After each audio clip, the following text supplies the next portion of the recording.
Hello friends, welcome to my channel Jhuma Dhibar the homemaker. Friends, आज आमी बानाबो कातला कालिया, स्वादे गंधे एकदम अनुष्ठान बाड़ीर मतो। तबे भिडियोटी शुरू करार आगे যারা যারা এখনো পর্যন্ত আমার চ্যানেলকে সাবস্ক্রাইব করেননি তারা অবশ্যই আমার চ্যানেলকে সাবস্ক্রাইব করুন। কাতলা কালিয়া বানানোর জন্য আমি 4টে কাতলা মাছের পিস নিয়েছি এবং তাতে নুন ও হলুদ আগে থেকে মাখিয়ে রেখেছি। এবার কড়াইতে তেল গরম করে নেব এবং তাতে একটা একটা করে মাছের পিস ভালোভাবে ভেজে নেব।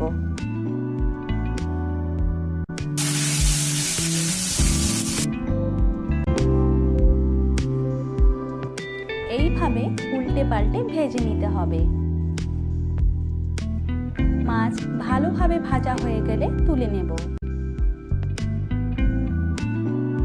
কাতলা কালিয়া বানানোর জন্য একটা মাঝারি সাইজের পেঁয়াজকে এইভাবে কুচিয়ে নিয়েছি এবং একটা ছোট পেঁয়াজকে এইভাবে সরু সরু করে কেটে নিয়েছি দুটো তেজপাতা, সামান্য কাঁচা লঙ্কা। আপনারা কেমন ঝাল খাবেন সেই অনুসারে কাঁচা লঙ্কা ব্যবহার করুন। হাফ চামচ আদা বাটা, হাফ চামচ রসুন বাটা নিয়েছি, 1 চামচ পোস্ত বাটা। আপনারা পোস্তর বদলে কাজু বাদাম বাটাও ব্যবহার করতে পারেন। একটা মাঝারি সাইজের টমেটোকে আমি পেস্ট করে নিয়েছি।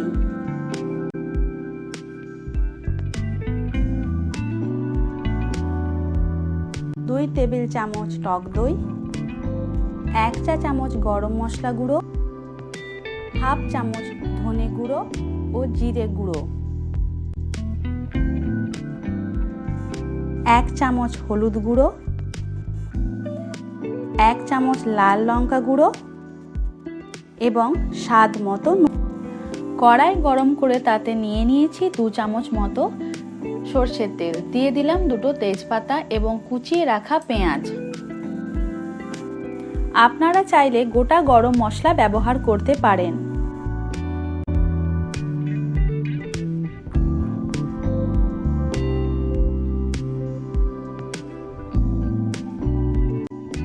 পেঁয়াজ একটু নরম হয়ে এলে তার মধ্যে দিয়ে দেব সরু সরু করে কেটে রাখা পেঁয়াজ।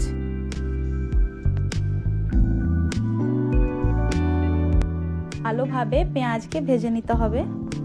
দিয়ে দিলাম সামান্য পরিমাণে নুন। এবার সমস্ত উপকরণগুলিকে একটি বাটির মধ্যে নিয়ে একটা পেস্ট বানিয়ে নেব। নিয়ে নিলাম টমেটো পেস্ট, আদা বাটা, রসুন বাটা, লাল লঙ্কা, হলুদ গুঁড়ো, ধনে গুঁড়ো, জিরে গুঁড়ো, গরম মশলা গুঁড়ো, স্বাদ মতো নুন, ফেটিয়ে রাখা দই, পোস্ত বাটা। এই সমস্ত উপকরণগুলিকে ভালোভাবে মিশিয়ে একটা পেস্ট করে নেব।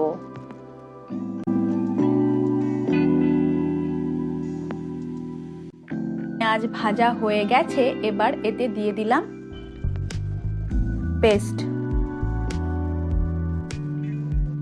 মশলাটিকে ভালোভাবে কষিয়ে নিতে হবে।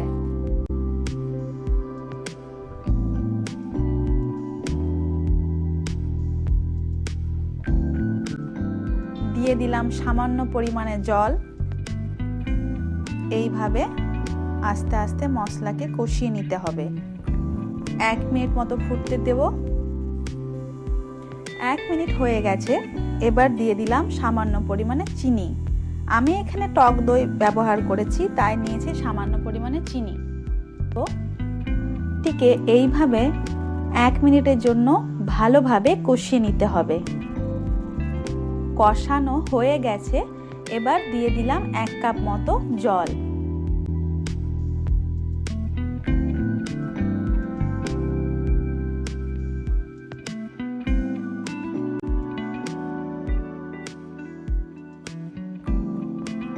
মিশ্রণটি ফুটে এলে তার মধ্যে দিয়ে দেব ভেজে রাখা মাছ।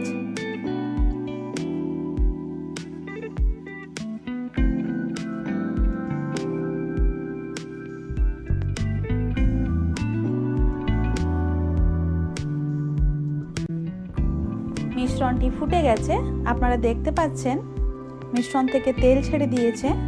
এবার আমি ভেজে রাখা মাছগুলি দিয়ে দেব।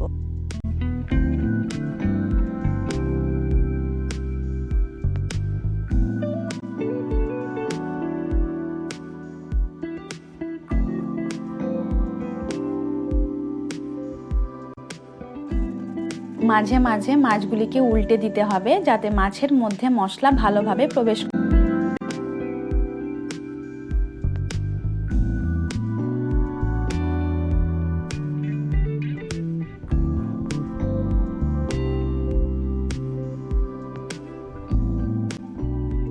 জল শুকিয়ে এসেছে, এবার গ্যাস অফ করে দেব।